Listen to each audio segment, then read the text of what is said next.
San Carlos Lwanga y compañeros mártires. Mártires de Uganda. 1886. Memoria. 3 de junio. Verdes colinas, frescos valles, feraces llanuras, una vegetación opulenta de variadas hierbas y árboles gigantescos, corrientes de agua bordeadas de soutos y praderas, hacen de Uganda una de las regiones más pintorescas que se extienden en el África tropical. Más acá, Zanzíbar, más allá, el lago de Nyanza, arriba, un cielo claro, que nunca se olvida de dar la lluvia en el tiempo oportuno, abajo, el banano, donde Kintou, el rey fabuloso, fundador y legislador del reino de Uganda, el banano, que sirve a los hombres de la tierra, a los Baganda, para construir sus chozas, para preparar su bebida y para recoger su mejor alimento. El sucesor de Kintou en 1885 se llamaba Mwanga. Su corte estaba en Mengo. Allí vive con sus pajes y sus guerreros, allí descansa después de sus partidas de caza y sus excursiones bélicas en reinos circundantes, allí da audiencia, en un salón rodeado de patios y jardines, recostado sobre un lecho deslumbrante de sedas y tapices, y sin más vestido que un manto de algodón galonado de oro y plata. Es un joven de 20 años, que acaba de suceder a su padre, Mutesa, el que visitó Stanley en sus exploraciones africanas. Belleza negra, instintos sanguinarios y alma salvaje. Adora a los Loubate, les sacrifica sus cautivos de guerra, y consulta a los adivinos, vestidos de pieles de mono y de gato montés. Pero tanto como a los hechiceros admira a los padres blancos, que unos años antes llegaron de Europa. Les consulta en los problemas difíciles, acude a su ciencia para buscar remedio contra las enfermedades, escucha con curiosidad la exposición de su doctrina y hasta dice a sus gentes que no hay mejor oración que el Padre Nuestro.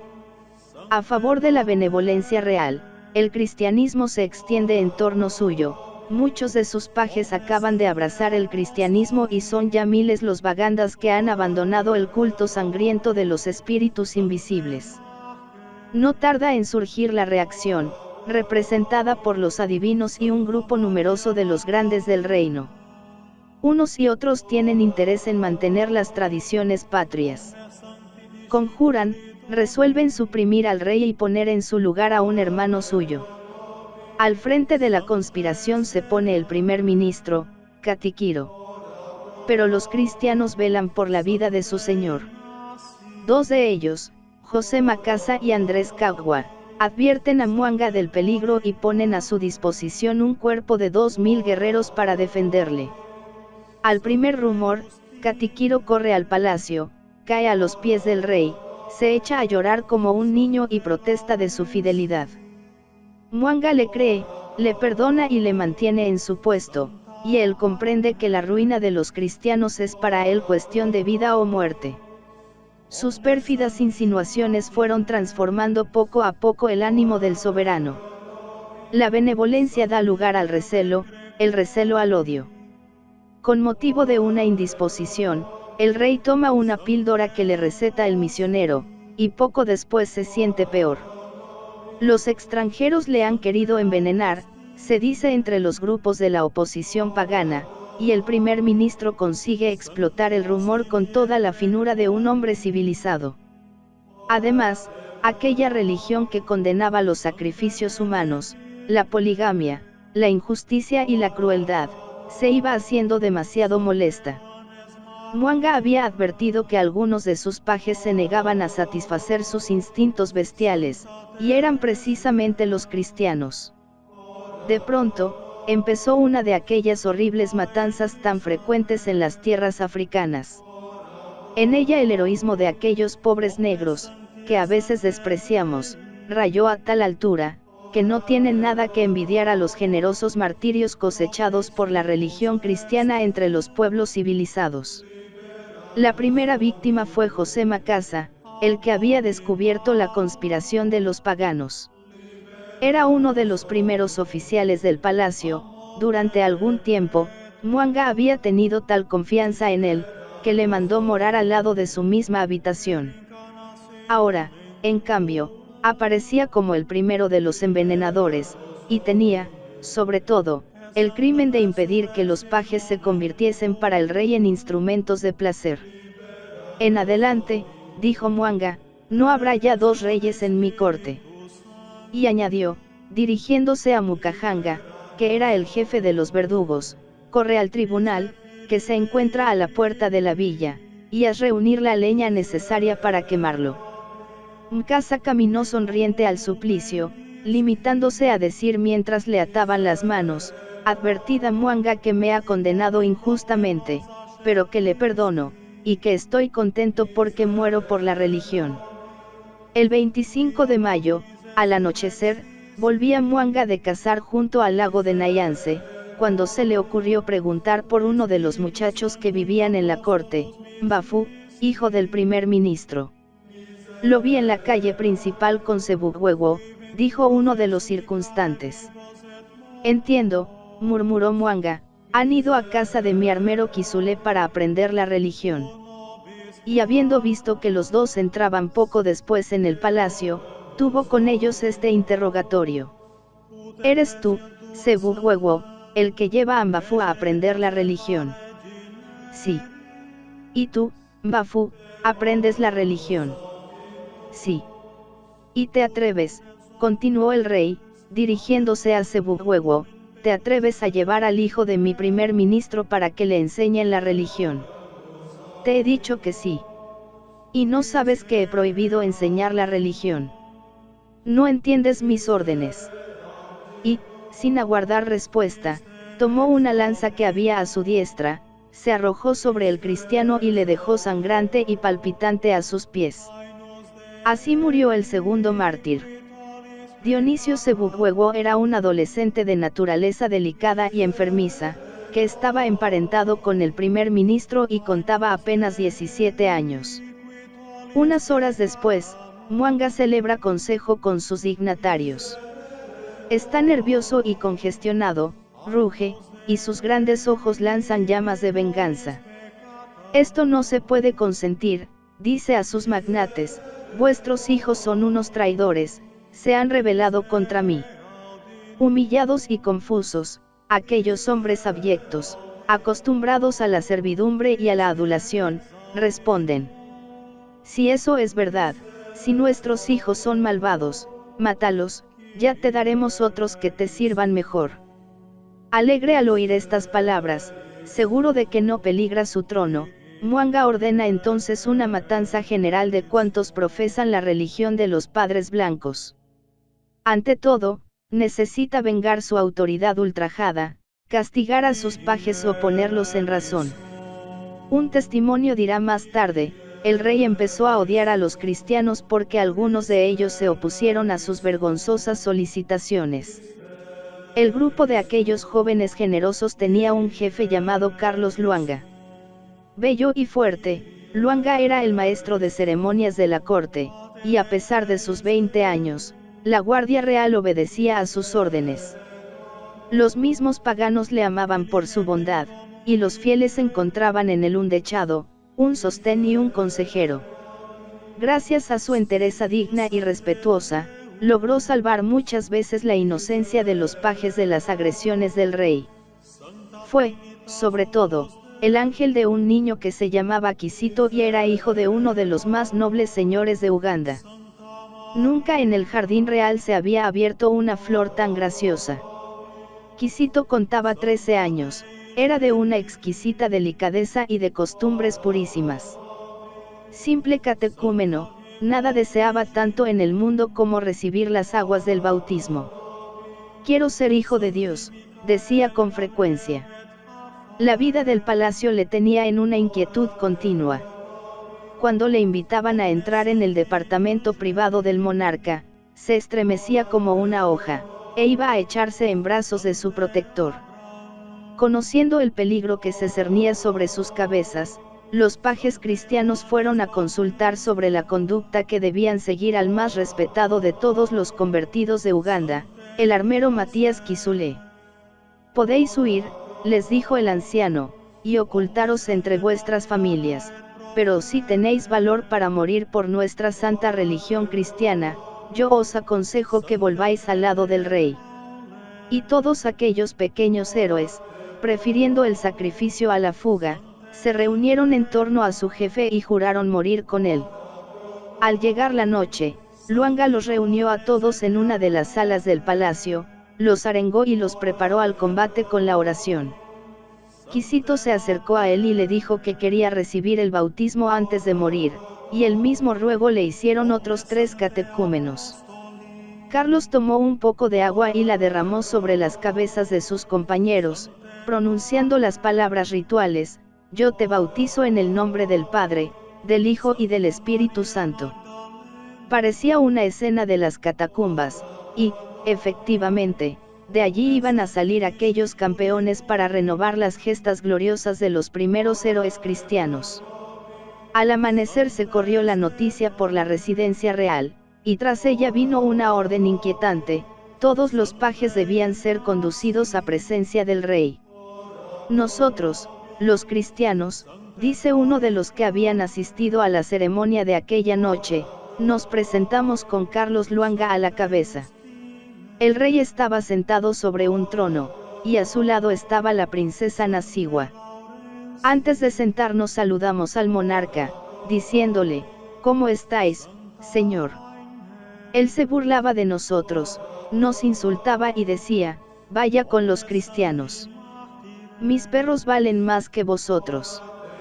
Después de unos momentos, el rey preguntó: ¿han llegado todos? Todos, le respondieron. Entonces mandó que cerrasen todas las puertas, y añadió: bueno, que los que rezan vayan a aquel rincón, para que sepa a quienes tengo que matar. Al instante, Carlos Luanga se levantó y se dirigió al punto designado, los demás nos levantamos también y le seguimos con alegría. Nadie iba triste. Luego el rey dijo: han marchado ya todos los que rezan. Y los que se habían quedado en su puesto, gritaron: aquí no reza nadie. Desconfiando de esta respuesta, el rey dijo a uno de sus oficiales: mira a ver si queda alguno todavía. El oficial descubrió entre ellos a Basiba, y le dijo: ¿no eres tú también de los que rezan? Lo era, contestó él, pero ya no lo soy. Ese engañador miente, gritó el rey desde su silla. Matadlo, que no llegue vivo a la noche. Inmediatamente el verdugo se arrojó sobre él y lo llevó. Nosotros nos reímos en nuestro rincón y decíamos: desgraciado. ¿Qué cosa le habrá movido a renunciar a la fe? Después el rey pronunció la sentencia y dijo: que todos los que rezan, que todos los que han abrazado la religión, sean atados y quemados. Los verdugos nos ataron a todos. Serían las 11 de la mañana. Poco después se desarrollaba en el Palacio Real otra escena no menos admirable. Llamado por el rey, entró en su cámara uno de sus capitanes, Santiago Busabaliago, cristiano fervoroso, que en el entusiasmo de su celo propagandista había hecho esfuerzos para convertir a su señor. «¿Eres tú?», le dijo Muanga, «el jefe de los cristianos». «Soy cristiano», respondió él con dignidad, «pero ese título de jefe no me corresponde a mí».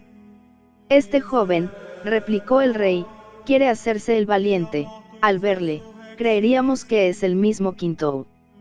«Muchas gracias por el honor que me haces. Este es el que se esforzaba por hacerme abrazar su religión. Verdugos, llevadle de aquí y matadle». «Adiós», dijo el soldado sin inmutarse. «Me voy al paraíso para rezar a Dios por ti».